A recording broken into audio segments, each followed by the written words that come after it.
5장 7절부터. 그런데 5장 7절에 들어가기 전에 5장 1절부터 6절까지를 다시 한번 복습을 해야 될 필요가 있죠. 신명기는 모세가 이스라엘 사람들에게 말씀을 하는 장면입니다. 그래서 이스라엘아, 지키고 배우며 지켜 행하라. 무엇을? 규례와 법도를 배워야 되는 거예요. 그리고 지켜 행하는 거죠. 배워야 지키는 거죠. 배우지 않고 지키려고 하면 자기 식대로 지키기 때문에 엉뚱하게 지켜 행할 수 있어요. 그래서 모세가 광야 40년, 또 그 이전에 미디안 광야 생활 40년, 또 그 이전에 애굽에서의 왕자 40년, 그러니까 도합 120년의 시간을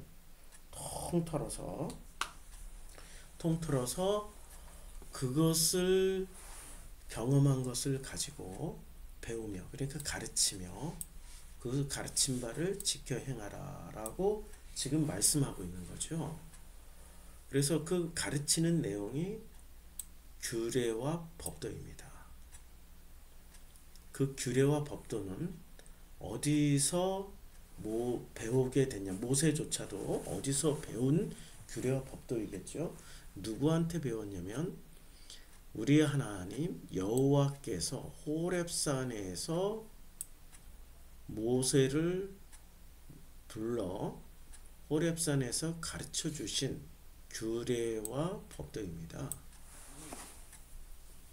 그래서 이 언약의 내력은 어떻게 되냐면, 이 언약은 여호와께서 우리 조상들과 세우신 것이 아니고 누구랑 세웠냐면 오늘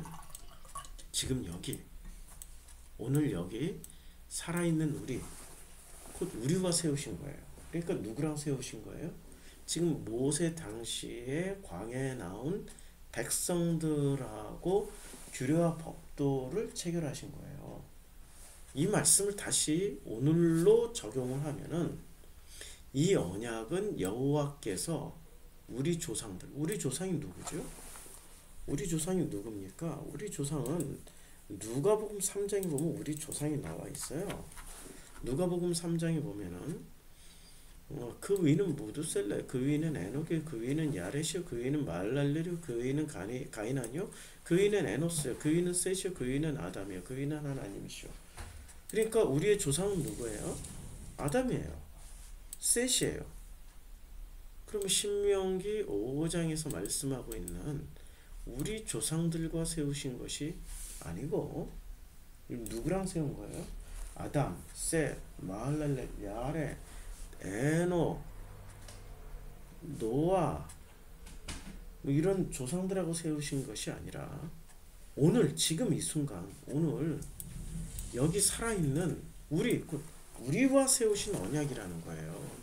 다시 적용하면 그 언약을 지금 모세가 규례와 법도로 가르치며 지켜 행하라고 말씀하고 있죠. 우리 입장에서는 그것을 배우며 지켜 행하면 되는 거죠. 그래서 여호와께서 산이 불 가운데서 이제 그 말씀을 가르쳐 주실 때 불 가운데서 대면하여 말씀하세요. 대면은 누가 한 거죠? 모세가 한 거죠. 그러면 이런 역할을 누가 하셨다고 그랬어요? 그러니까 모세는 하나님과 백성들 사이에서 가르치는 역할을 했단 말이에요. 하나님께 받아서 배워서 어디서? 호렙산에서 무엇을? 규례와 법도를 배워서 가르치는 거예요. 백성에게. 그러면 이 역할을 누가 하셨어요? 예수가 하신 거죠. 하나님과, 그러니까 아버지와 백성들 사이에서 예수는 아버지께 들은 모든 말씀을 가지고 백성들에게 지금 전하고 있는 거예요. 이것은 요한복음 8장에서 많이 나오잖아요. 요한복음 8장에 보면은, 자, 내가 너에 대해 판단할 것이 많으나 나를 보내신 이가 아버지시죠, 하나님이시죠. 참되세요. 그래서 내가 하나님에게서, 그에게, 아버지에게서 들은 무엇을? 그것을, 규례와 법도를 누구에게? 너희들에게 지금 말을 하고 있는 거예요. 그리고 예수께서 또 다시 말씀하십니다. 내가, 예수인 내가 스스로 아무것도 하지 아니에요. 뭐를 해요? 오직, 강조하는 거죠. 오직 아버지께서 가르치신 대로, 이런 규례와, 이런 것이 뭐예요? 규례와 법도를 가르치는지를 너희들이 알아라. 그리고 나를 보내신 이분이 아버지시고 여호와시잖아요. 구약으로 치면 여호와시고, 그분이 누구랑? 예수와 함께 하시는도다. 그래서 예수는 항상 그가, 아버지께서 기뻐하시는 일을 행함으로 예수를 혼자 두지 아니하셔요. 그러니까 항상 아버지께서 기뻐하시는 일을 하시기 때문에 아버지께서는 예수와 함께 하신다라는 말씀이잖아요. 그러니까 지금 신명기 5장에서 보면, 신명기 5장에서 자, 여기 오늘 여기 살아있는 너희들, 지금 제 말씀을 듣고 있는 우리 성도님들과 세우신 거예요. 그런데 여호와께서 산이 불 가운데서 너희와 지금 너희와 대면하여 말씀하셔요. 그런데 대면이라는 말은 그렇게 썩 좋은 말이 아닙니다. 성경에서 대면은 어떤 상태가 되냐면은, 성경에서 대면을 한다라는 것은 자칫 잘못하다가는 죽을 수도 있어요. 대제사장 여호수아는 여호와의 천사 앞에 섰어요. 그러니까 대면이죠. 대면하니까 어떻게 됩니까? 사탄이 등장을 해서 여호와께서 너를 책망하노라. 대면은 있잖아요. 대면하면 안 돼요. 어떻게 해야 돼요? 덮여야 되는 거예요. 대면하면 안 되는 겁니다. 덮여야 되는 거예요. 그리고 언제나 사탄은 여호와와 대면합니다. 욥기 1장 1절에 보면, 욥기 1장에 보면, 이거 오바다고요. 욥기에 보면은 이 사탄이, 사탄도 그들 가운데서 온지라. 여호와 앞에 누가 서요? 사탄도 그들 가운데 서서 여호와 앞에 서 있는 거예요.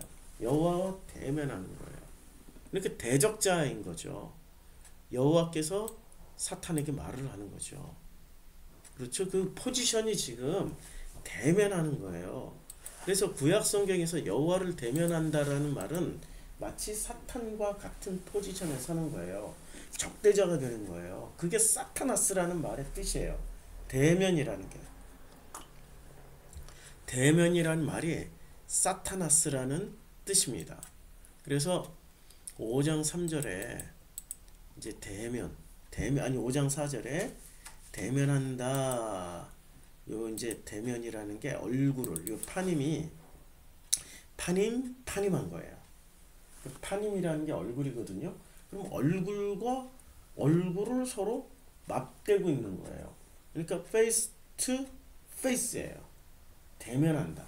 그러니까 얼굴과 얼굴을 맞대고 본다라고 누가 말을 했습니까? 신약 성경에서. 그렇게 말씀하신 분이 있죠. 고린도전서 13장에서 보면 이런 말씀이 있습니다. 그날에는 우리가 부분적으로 알고 부분적으로 예언하나, 그러나 온전한 것이 올 때는 부분적으로 하던 것이 폐하여지고, 그리고 우리가 지금은 거울로 보는 것 같이 희미하나 그때는 무엇과 무엇을 얼굴과 얼굴을 대하여 볼 것이다 라고 말씀하고 있어요. 얼굴과 얼굴을 어떻게 봐요? 얼굴과 얼굴을 볼 것이다. 그러면 우리는 이것을 얼굴과 얼굴을 볼 것이다. 그러면 무지무지 서로 잘 알고 무지무지 서로를 깨달아간다라는 개념으로 쓴 거란 말이에요. 누가요? 사도 바울이. 그런데 구약의 개념으로 보면요, 이 개념이 많이 달라지는 거예요. 자, 구약의 개념에서 분명히 대면한다라는 말은 이 파님은 얼굴이에요. 여기 보면 얼굴이라는 뜻이 여기 있습니다. 얼굴. 그래서 이 파님이 제일 먼저 쓰여진 게 수면 위를 운행하시느니라 창세기 1장 2절에 쓰여져요. 땅이 혼돈하고 공함의 흑암이 깊은 곳에 있고 하나님의 신은 수면 위에 운행. 이게 운행이라는 말을 파님이라고 썼어요. 예, 수면. 이게 수면 위에, 예, 수면. 그러니까 이 수면. 그리고 물에, 예, 이게 물의 민 위에라는 거. 그러니까 face 요 그러니까 물 위에 있는 반반한 잔잔한 것을 파님이라고 그랬어요. 그러니까 하나님의 영은 수면 위에 운행하시느니라. 이 말은 이런 뜻인 거죠. 하나님의 영이 수면 위로 운행하시는 게 아니라 만난다라는 뜻이죠. 만난다. 이렇게 창세기 1장 20절에 또 파님이 또 나와요. 근데 이것을 번역을 안 했어요. 우리말에는. 하나님이 가라사대 물들은 생물로 번성케 하라. 땅 하늘에 궁창 있는 새가 날으라 하고 했는데 영어 성경에는 번역을 했어요. 하늘의 궁창이 열리면 이렇게 오픈이라고. 예, 우리말에는 번역을 안 했어요. 왜냐하면 번역이 어려우니까. 자, 하나님의 가라사대 내가 온 지면에, 그래서 지면할 때 파님. 그러니까 파님이라는 것은 무엇을 이렇게 드러나게 해주는 뜻도 있어요. 얼굴이기 때문에. 자, 그러면 다시 이 파님이 쓰여진, 굉장히 많이 쓰여졌어요. 파님은 성경에 얼굴이라는 뜻, 수면이라는 뜻, 드러난 어떤 민낯이라는 뜻, 이런 뜻으로 쓰여졌기 때문에 파님은 굉장히 많이 쓰여졌습니다. 지금 신명기에서도 엄청나게 많이 쓰여졌어요. 이 신명기에서 쓰여진 용법을 보자고요. 4장 44절 모세가 이스라엘 자손에게 선포한 율법이 이스라엘 자손에게라는 말도 파님이에요. 예, 파님. 그 다음에 신명기 4장 38절에 내 앞에서 파님이에요. 이렇게 이 파님이라는 단어는 얼굴과 얼굴이라고, 그러니까 대면하고 맞대고 서로 뭐 여러 가지 표면과 표면 여러 가지 뜻이 있어요. 그러니까 여호와께서 산이 불 가운데서 너희와 대면하며 말씀하실 때, 이 대면할 때 이 의미가 얼굴, 하나님과 우리와 얼굴과 얼굴을 맞대는 장면이에요. 그런데 이 장면이 어떤 상황이에요? 좋은 건가요? 안 좋은 건가요? 우리는 굉장히 좋다고 생각할 거 아니에요? 결코 좋지 않아요. 심판의 장면입니다. 그럼 심판, 이것을 우리말에 적당하게 표현할 수 있는 말이 있는데 대면을 직면이라고 하면 되는 거죠. 직면하는 순간 우리는 그걸 받아들이면 자기 죽음으로 아멘 하고 내가 이런 인간이었구나. 내가 이런 종류의 사람이었구나. 내가 이렇게 하나님의 마음을 아프게 했구나 라고 자기 죽음으로 들어가는 십자가를 지는 행위를 하면 되는데, 우리 직면하는 순간은 아멘으로 안 받아들여요. 내가 언제 그랬냐고. 하나님 당신이 잘못하지 않았냐고. 거꾸로 하나님을 공격해요. 안 그랬다고들 얘기를 하는데, 아니 진짜 복음을 설교하면 예수 당시에 복음을 설교했던 예수가 자꾸 이 유대인들, 사두개, 바리새, 서기관들을 대면하게 했어요. 직면하게 했어요. 누구와 직면하게 했어요? 하나님과 직면하게 만들어주죠. 하나님과 직면하게 만들어줬기 때문에 어떻게 됐어요? 예수를 죽이지 자기들이 죽진 않아요. 복음 설교자의 가장 힘든 면이 이겁니다. 복음을 설교하면은 사람들이 하나님을 직면하게 돼요. 하나님을 직면하면 자신들이 죽으면 되는데 자신들이 안 죽고 설교자를 죽여요. 저놈만 죽이면 우린 직면할 필요 없어. 그러니까 예수는 설교자였단 말이에요. 하나님의 아버지의 뜻을 전하는, 누구와 누구 사이에서? 백성과 하나님 사이에서. 예수는 백성과 아버지 사이에서, 지금 모세와 예수의 역할이 같단 말이에요. 그러면은 직면을 자꾸 시켜주니까 모세는 어떤 일을 당하게 됩니까? 40년 내내 백성들이 모세를 원망하고 모세를 욕하고 모세를 음모하고 모세를 어떻게 해서든지 끌어내리려고 하고 모세를 어떻게든지 공경에 처하게 만들고 모세를 바꿔버리려고 했던 거죠. 신약에서는 그 예수를 잡아 죽이려고 하고 또 잡아 죽이려고 하고 또 잡아 죽이려고 하고 그래서 예수는 계속 도망 다니잖아요. 또 잡아 죽이려고 하고 그러다가 결국 십자가에 못 박혀서 죽임을 당하는 거죠. 그래서 대면하는 순간 그걸 직면이라고 번역을 하면 우리가 얼굴과 얼굴을 맞대는 순간 고린도전서 13장에 그날에는 얼굴과 얼굴로 서로 맞대는 순간에 둘 중 하나는 죽어야 되는 거예요. 누가 죽어야 되는 거죠? 내가 죽어야 되는 거예요. 그런데 자기가 죽지 않으려고 누구를 죽여요? 예수를 죽여요. 그게 바로 우리라는 거예요. 그래서 5장 5절 그때 너희가 불을 두려워하여 산에 오르지 못한 겁니다. 모세는 그 불 속에 들어가 있고 불을 두려워서 우리는 성령의 불 받자 하고 성령의 불 받아라 하고 불길 같은 성령이여 뭐 불길 같은 성신여 간구하 이 마음에 불이야 불이야 불이야 뭐 이러고 그냥 엄청 많이 한단 말이에요. 그런데 결국엔 불을 두려워해요.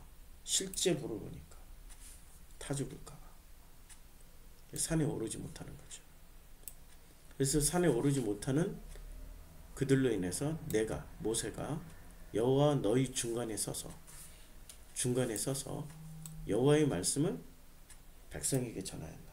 이게 바로 예수의 모습이잖아요. 그래서 전했던 말씀이 뭐냐? 5장 6절 오늘 나는 너를 애굽 땅 종되었던 집에서 인도하여 낸 내 하나님 여호와라. 이거 굉장히 중요한 거죠. 우리는 언제나 십계명부터 가르치려고 그래요. 지금 십계명 얘기하시는 장면이거든요. 5장 7절부터. 근데 십계명이 있기 전에 반드시 있어야 되는 사건이 있어야 됩니다. 무슨 사건이요? 애굽 땅. 그 땅이 무슨 땅이었어요? 종되었던 땅입니다. 그리고 종되었던 그 집에서 어떻게 해요? 인도하여 낸 내 하나님 여호와다. 이걸 반드시 기억해야 돼요. 5장 6절. 자, 5장 6절을 히브리어로 보자고요. 5장 6절을 히브리어로 보면은 종되었던 이 종이라는 단어가 에베드입니다. 근데 이 에베드라는 단어는 어떤 것의 노예란 말입니다. 근데 이 에베드라는 단어가 쓰여졌던 것을 한번 보자고요. 에베드는 창세기 9장 25절에 제일 먼저 쓰여졌어요. 이에 가나안은 저주를 받아 그 형제의 종들의 종이 되는 거예요. 그러니까 가나안은 저주를 받아서 그 형제의 종들의 종이 됐어요. 이렇게 창세기 9장에서 누가 저주를 받았어요? 가나안이 저주를 받았죠. 그리고 그 형제의 에베드의 에베드가 된 거예요. 진짜 종들의 종, 강조. 히브리어는 강조하려면 두 번을 반복해요. 두 번을 반복하고 이 9장 26절에서도 종이 또 나오잖아요. 또 가로되 셈의 하나님 여호와를 찬송하리로다. 가나안은 누구의 종이 돼요? 셈의 종이 되고 여기서 보면 계속 이 에베드가 최초로 나온 단어가 에베드가 창세기 9장 25절부터 최초로 나오는데 이 가나안과 셈과 야벳의 얘기예요. 하나님이 야벳을 창대케 하사 셈의 장막에 거하게 하시고 가나안은 그의 종이 되게 하시기를 원하노라. 그러니까 철저하게 가나안은 셈의 종이 되고 야벳의 종이 된다는 얘기예요. 무엇을 말씀하시려고 이렇게 할까요? 무엇을 말씀하시려고 이렇게 자꾸 종의 얘기를 할까요? 자, 우리가 지금 이 신명기를 말씀하고 있는 이 장면은 무슨 장면입니까? 지금 가나안 땅 들어가기 직전이란 말이에요. 그럼 가나안 땅에 들어가기 직전에 지금 모세가 40년, 자기 인생 120년을 되돌아보면서 이스라엘 백성들에게 가르치는 장면이에요. 여호와와 이스라엘 백성들 사이에서 자기 인생 120년을 되돌아보면서 가르치는 장면인데 무엇을 가르쳐요? 규례와 법도를 하나님에게 직접 받은 것을 하나님의 형상을 대면하면서 하나님의 형상과 대면이 아니죠. 불 속에 함께 있으면서 그거는 대면이 아니고 불 속에 함께 있으면서 배우게 된 것을 이스라엘 백성들은 두려워하여서 산에 오르지 못했던 그 불 속에 들어가서 지금 배웠던 그 말씀을 전하는 거예요. 그런데 그 전하는 첫 번째 구절이 나는 너를 나는이 누구예요? 여호와께서 너를 누구를? 지금 누구를? 모세를 지금 이 장면에서 모세를 애굽땅이라고 그랬어요. 종 되었던 집이라고 그랬습니다. 그러면 이 종의 대명사가 누구예요? 창세기 9장에 보면 가나안이에요. 그럼 왜 가나안이 종의 대명사일까요? 가나안은 어떤 땅이었어요? 가나안은 어떤 땅이었습니까? 자, 가나안 땅의 정체를 한번 보자고요. 창세기 15장에 보면은 창세기 15장에 자, 이렇게 나옵니다. 언약을 세워요. 그리고 언약을 세우는데 너는 장수하다가 평안히 조상에게로 돌아갈 것이다. 그런데 여호와께서 아브라함에게 이르시되 너는 반드시 알라 내 자손이 이방에서 객이 되어 그들을 섬기겠고 그들을 400년 동안 내 자손을 괴롭히리니. 그러니까 그들은 누구예요?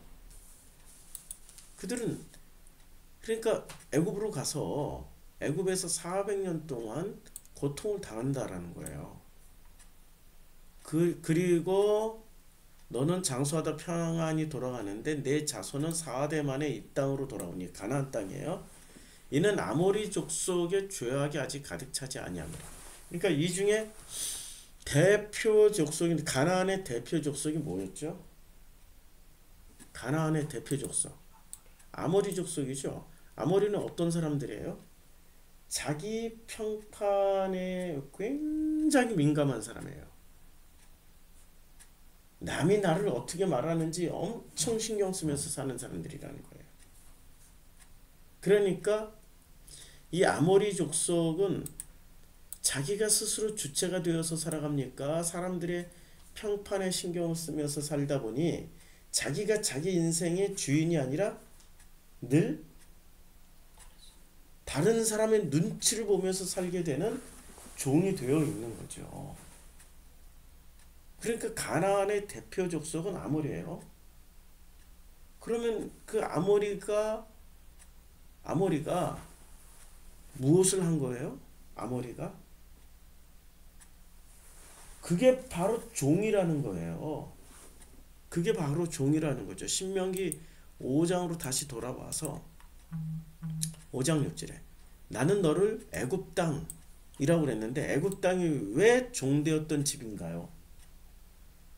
애굽 땅이 왜 종되었던 집이죠? 왜 지금 애굽 땅을 종이라고 그랬을까요?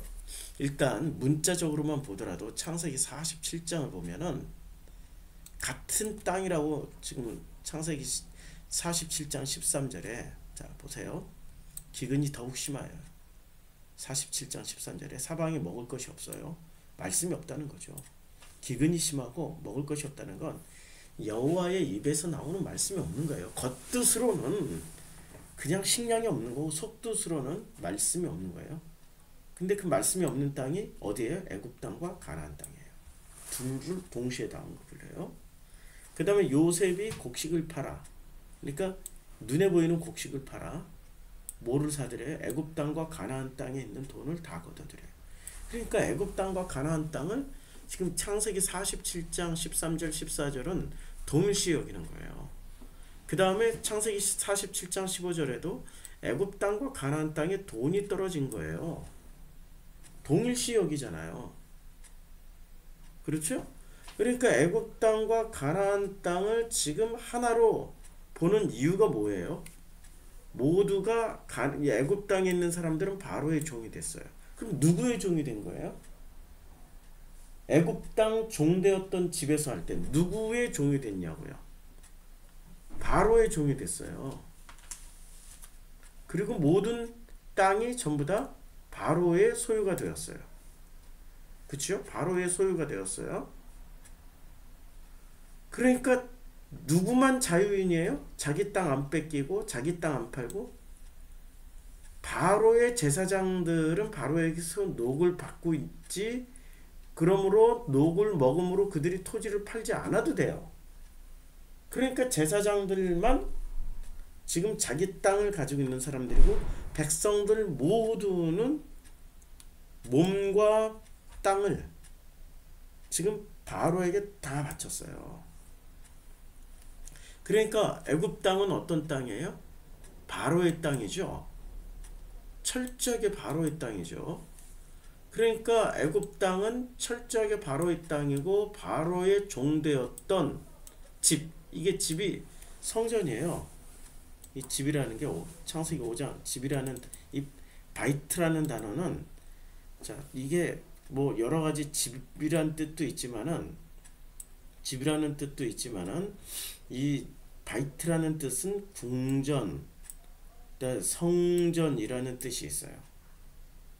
성전인 거예요. 그러니까 어디서 바로라는 신, 이걸 다시 이렇게 해석하면 돼요.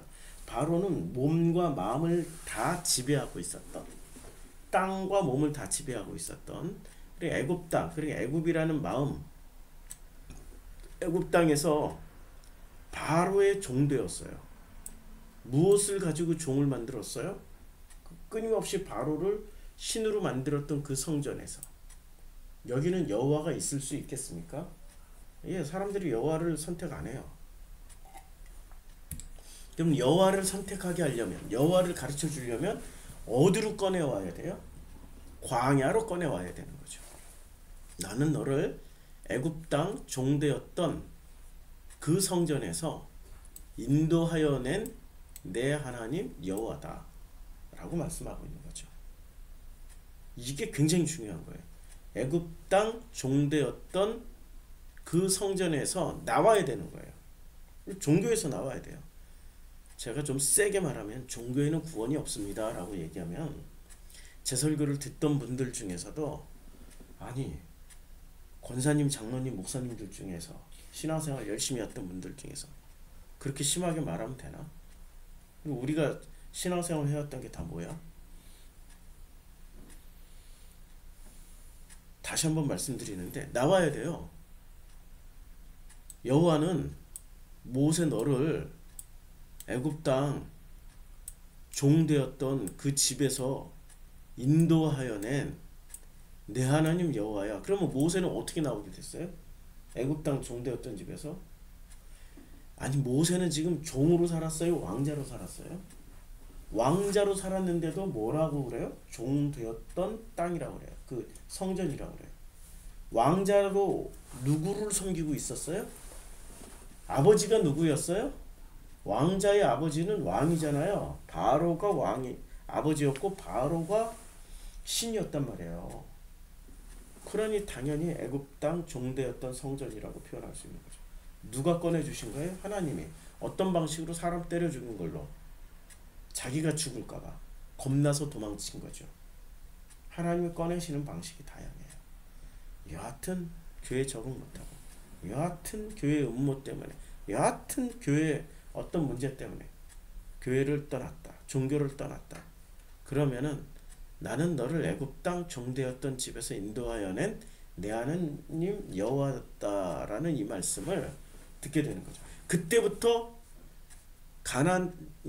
아니 그 광야로 나온 사람들에게 제일 먼저 들려질 말씀이 뭐죠? 나와야 들어요. 애굽 땅 종되었던 집에서는 아무리 이 말씀을 들어봐야 소용이 없다는 거예요. 광야로 나온 사람들만 듣게 되는 말씀이 나 위에 다른 신들을 내게 두지 말지니라. 광야에 나온 사람들만 듣게 되는 말씀이 나 위에는 다른 신들을 내게 두지 말지니라. 이 말씀을 듣게 되는 거죠. 나 위에 다른 신들을 내게 두지 말지니라. 이 말씀은 애굽 땅, 거꾸로 얘기하면 애굽 땅 종되었던 그 성전 안에서 들었을 때는 어떻게 이 말씀을 듣게 되는 거죠? 나 외에 다른 신을 섬기지 마라. 바로 외에 다른 신을 두면 안 되는 거죠. 바로 외에 다른 신을 두면 안 되는 거예요. 근데 광야로 나온 사람들은 이 말씀을 어떻게 들어요? 나 위에 다른 신을 내게 두지 마라. 여호와 외에는 다른 신, 그러니까 바로를 내게 두지 마라. 이렇게 듣게 되는 거죠. 그렇죠? 그러니까 애굽 땅 종되었던 그 성전 안에 있는 사람들은 여호와 외에는 다른 신, 아니 바로 외에는 다른 신을 자신들에게 두지 말지니라라고 듣게 되는 거예요. 바로 외에는. 그럼 바로가 누구냐라는 것이 이제 중요한 거죠. 그렇죠. 바로가 나예요, 나. 바로는 내가 목표로 하고 내가 되고 싶고 내가 정말로 그렇게 살고 싶은 최고의 권력자, 모든 것을 다 가진 자, 이 현실 세계의 가장 위대한 자, 현실 세계에서 가장 존경받는 자, 현실 세계에서 나의 삶의 현장에서 가장 정말로 모든 사람들에게 칭송을 듣는 자, 모든 것을 다 알고 있는 자, 지식이 충만한 자, 이 사람이 누구예요? 바로란 말이에요. 바로 외에는 여호와라는 신을 자신에게 둬서는 안 되는 데가 어디예요? 바로 외에 여호와 아버지 하나님을 자기에게 두면 안 되는 땅이 어떤 땅이었냐고. 그게 애굽 땅 종되었던 성전에서는 이런 식으로 읽게 된다는 거예요. 바로 외에는 여호와도 둬서도 안 돼, 예수를 둬서도 안 돼, 아버지를 둬서도 안 돼, 아빠 아버지를 둬서도 안 돼. 그쵸? 거꾸로 사람들은 이렇게 읽고 있다라는 거예요. 어디서? 종교 안에 있는 사람들은 애굽 땅 종되었던 성전에서 광야로 나와야 어떻게 읽어요? 여호와 외에는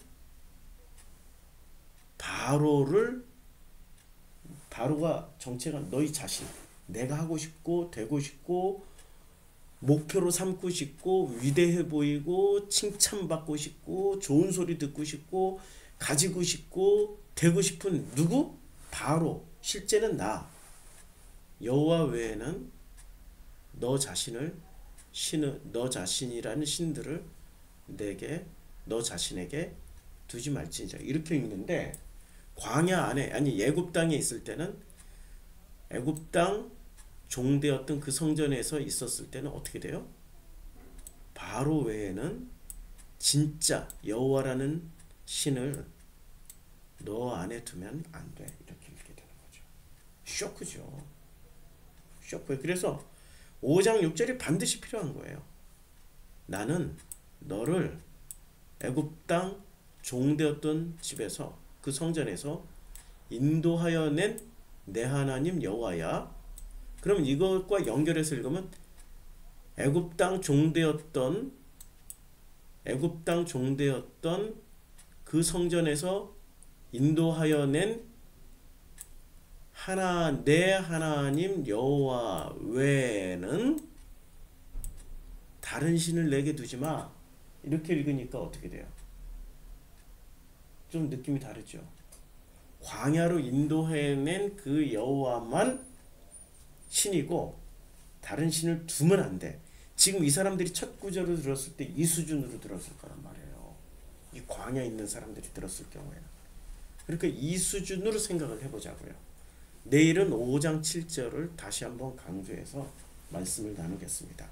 오늘은 여기까지 말씀을 나누고 기도하고 이제 마무리를 짓겠습니다. 네.